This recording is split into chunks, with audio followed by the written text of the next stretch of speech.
Title for today's sermon is What They Never Told Me Before I Applied for a Job with the RMC. 1960s version, and what I learned after I got the job. Now this is the story of a young man, a growing boy, who at the time, believe it or not, was rather shy and lacking confidence. More like Robert Burns, wee, timorous, mousy, than the Hut Boys he remembered, like Johnny Stevens. When Klaus Goetz and Peggy Grant interviewed me for the job of caretaker at Craig, they never told me about the sheer terror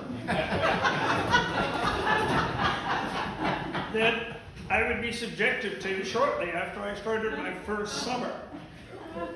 It was the proverbial dark and stormy night.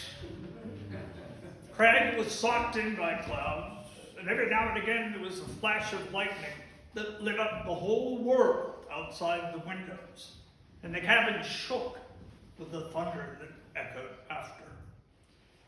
I was alone that night, all by my lonesome self. I was sitting at the table in the center of the room and reading a book by the light and gentle hiss of my official RMC-issued Coleman lantern. I was not feeling particularly comfortable. And then it started. The howling outside the cabin door. Feeling decidedly nervous, I crept over to the kitchen window and looked out.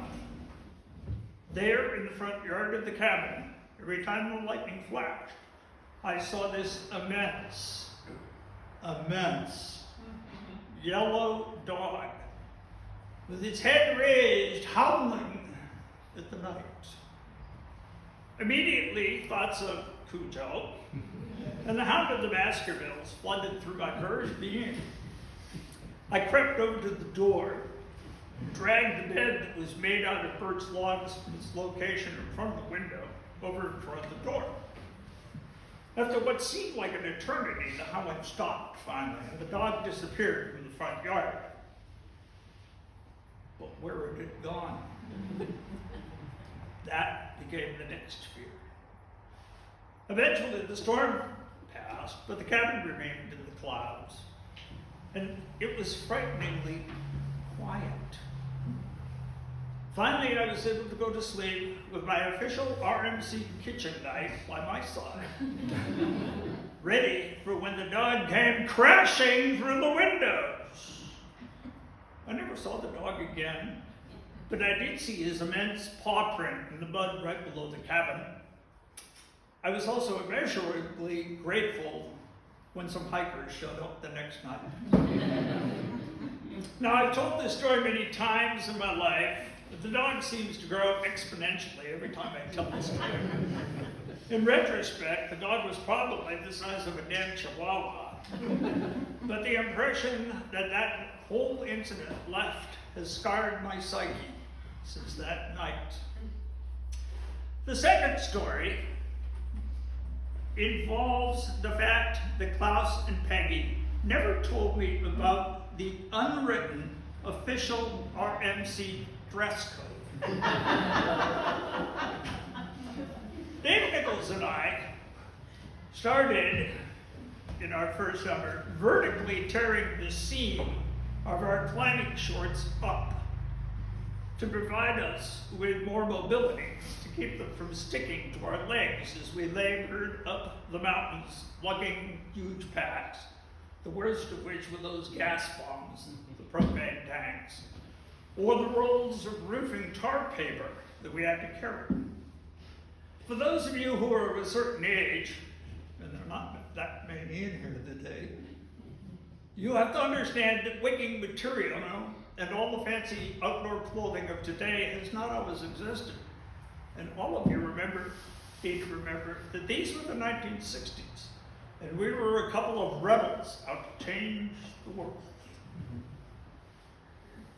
So the ripped seams kept getting higher up on our legs, until it seems that some people started to see these shorts as more like loincloths that were inappropriate for the staid and stodgy members of the RMC hierarchy. Well, the word came down that Klaus wanted to speak to the two of us in the living room of my parents' house one Sunday afternoon. Sensing that we were about to be shot by a one-man firing squad, but not knowing exactly why, we meekly showed up for the meeting.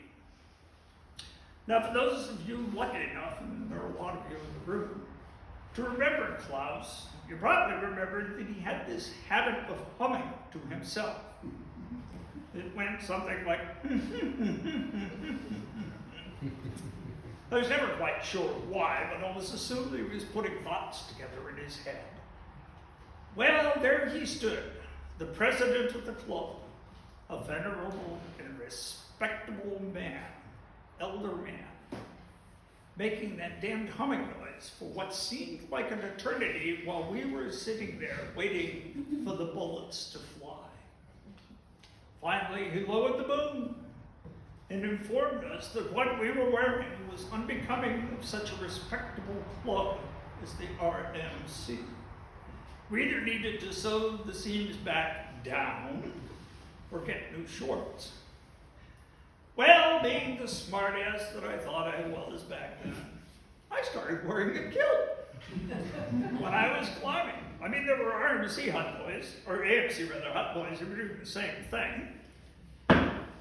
And this worked fine until one humid day when I stopped at the first crossing on the Afterbrack to rest and to get a drink.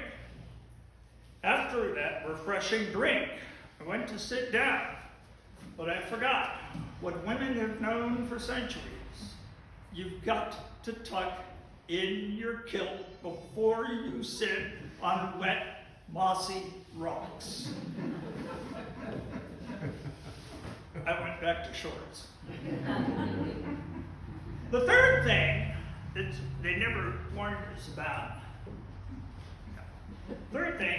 was our own gender-based puerile stupidity.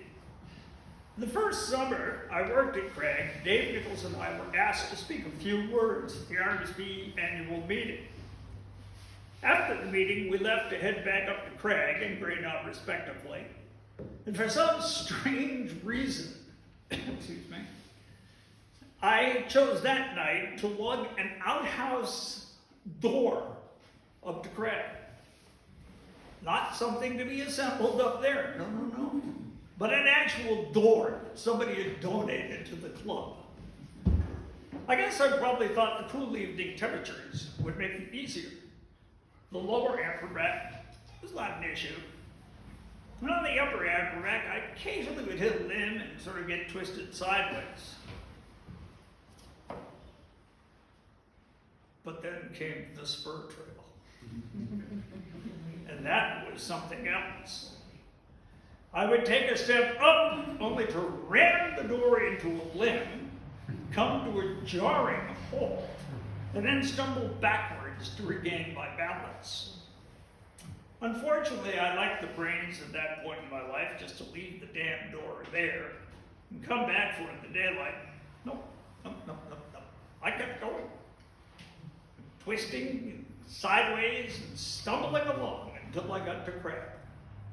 And I guess this just proves that the road to shaping our life's trajectories are not necessarily linear progressions, that sometimes one stumbles backwards, literally.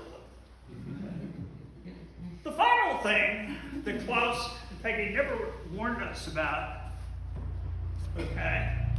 were the Randolph dweebs that would occasionally invade en masse from the valley.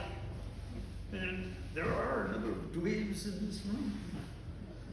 The dweebs, of course, were those dreaded younger brothers and sisters of the cool kids in our cohort.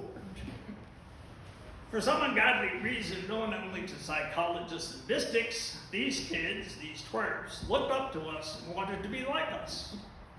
They'd buzz around a few days like horseflies, and then would descend back into the valley where they would laze by the pool until they too could become one of the cool kids working in the mountains. Now, no story in the Story's Land can end without a happy ending. And not all of my work with the Randolph Mountain Club was terrifying, rebellious, or stupid. One of the pleasant things about the passage of time is that eventually, many, many, many moons later, those little twerps grow up and return to Randolph and become the cool adults that you enjoy sharing Randolph life with. This is a way for me to tee up the ending to this tale by sharing with you that if, the story of one of my little dweebs, twerps. So don't blame me if this tale has not met your lofty standards. Blame my former dweeb and now co-chair of the Celebration 2024 committee, who begged me to tell a story way back at the beginning when she didn't have anybody signed up. And for those of you who don't know, yes, that is a picture of Sarah Houston as a teenager. Thank you.